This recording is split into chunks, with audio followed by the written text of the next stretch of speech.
देखो बच्चों, आज हम बताते हैं आप लोगों को चक्रीय चतुर्भुज। क्या है ये? चक्रीय चतुर्भुज। इसको कहते हैं साइक्लिक क्वाड्रिलेटरल। ठीक है। अब चक्रीय चतुर्भुज होता क्या है, पहले तो हमें ये जानकारी होनी चाहिए कि चक्रीय चतुर्भुज होता क्या है। कोई भी चतुर्भुज क्या होता है, जिसमें चार भुजाएं होंगी वो होगा हमारा चतुर्भुज। और चक्रीय चतुर्भुज क्या होगा, यदि किसी चतुर्भुज की चारों शीर्ष जो कोने होते हैं, देखो ए बी सी डी, जो चारों शीर्ष है किसी वृत्त की परिधि पर होंगे। कहाँ होंगे? किसी वृत्त की परिधि पर होंगे, तो वो क्या होगा? हमारा चक्रीय चतुर्भुज होगा। इसकी क्या विशेषताएं होंगी? सबसे पहला तो यह है कि इसके चारों शीर्ष जो है परिधि पर होंगे, नंबर 1। ठीक। दूसरा है इसके सम्मुख कोण जो होते हैं, क्या होते हैं? सम्मुख कोण। सम्मुख कोणों का योग कितना होगा? 180 अंश होगा। सम्मुख कोणों का देखो, डी का बी हो गया और ए का सी हो गया, तो इनका योग कितना हो गया? 180। अब जब दोनों कोणों का योग 180 अंश है, तो ये कैसे हो गए कोण? समपूरक कोण। कैसे हो गए? समपूरक कोण। समपूरक। समपूरक का मतलब है कि इन दोनों कोणों का योग 180 अंश होगा। अब यदि किसी ने ये कहा कि ये कोण हमारा 85 अंश है, कितना है ये? 85।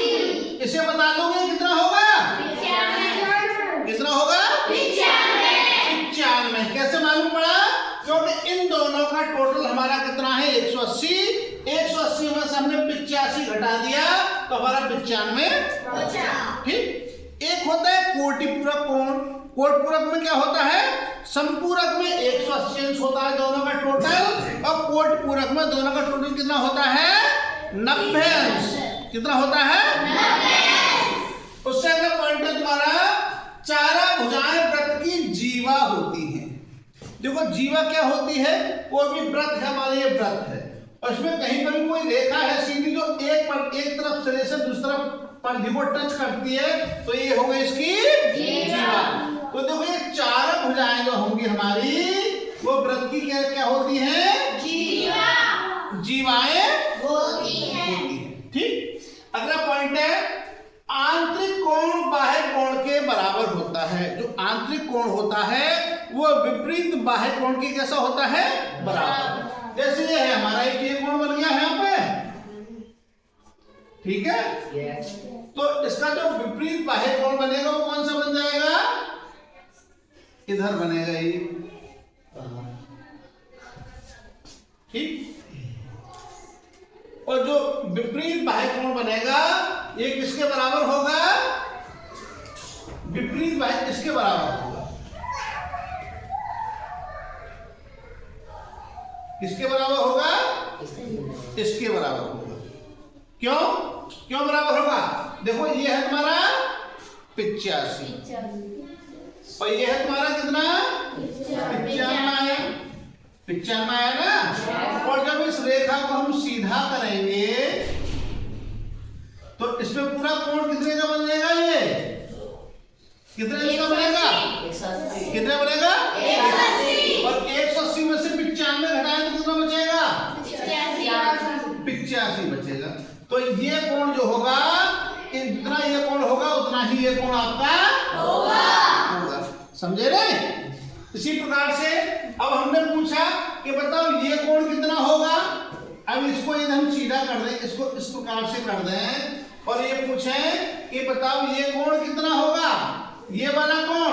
तो देखो जितना कोण ये वाला होगा वही कोण ये वाला होगा, क्योंकि ये दोनों कोण कैसे हैं? समपूरक। तो जितना ये 180 बनेगा, इनका टोटल 180 अंश होता है, इसलिए ये कोण यहाँ पे आ जाएगा। ठीक। इसके बाद है सभी आयताकार आकृति चक्रीय चतुर्भुज होगी। कोई भी आयताकार आकृति है ये निश्चित है कि वो आपकी चक्रीय चतुर्भुज होगी।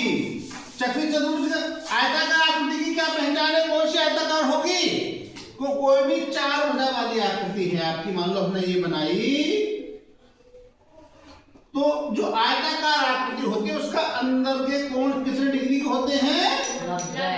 90 अंश के होते हैं। तो ये नियम है बनेगा कि कोई भी आयताकार आकृति है तो वो कैसी होती है हमारी?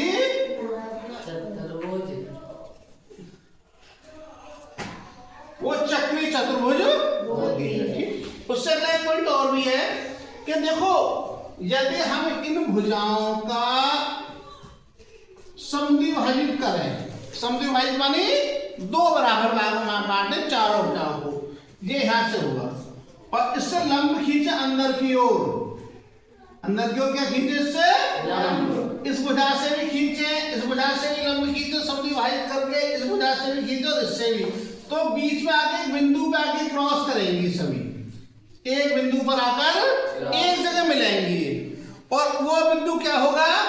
उस वृत्त का केंद्र बिंदु होगा। वह जो बिंदु होगा उस वृत्त का केंद्र बिंदु होगा। तो यदि ये सब इतनी विशेषताएं किसी चतुर्भुज में मिलती हैं तो कैसा होगा आपका?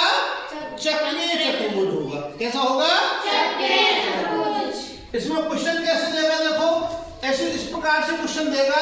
अब उसने ये आकृति दे दी और ये दे दिया कि ये कोण है 85 डिग्री। कितना है? 85। इसे पूछ लेगा, ये दे दिया खाली उसने, बताओ इस कोण का मान बताओ, या इस वाले कोण को मान लेगा, इस कोण का मान बताओ, या फिर मान लो ये वाला कोण दे दिया उसने तो इस कोण का मान पूछ लिया उसने, इस कोण का मान बताओ क्या हो। समझे नहीं? या फिर एक उसने, अच्छा एक चीज और है, हाँ भूलिए मत, देखिएगा यदि हम इसके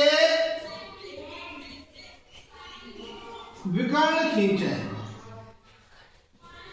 विकर्ण क्या होते हैं कि इस सिरे से इस सिरे को मिलाएगा, इस सिरे से इस सिरे को मिलाएगा, तो जो विकर्ण होंगे तो इन विकर्णों का गुणनफल, इन दोनों विकर्णों का जो गुणनफल होता है वो यदि हम इस भुजा को और इस भुजा को जोड़ दें, भाई इसका गुणनफल कर लें और इसका गुणनफल कर लें, दोनों भुजाओं के गुणनफल के योग के बराबर होता है। ये होगा इसका। ठीक है, तो इसी प्रकार से आप सब लोग इसे तैयार करें।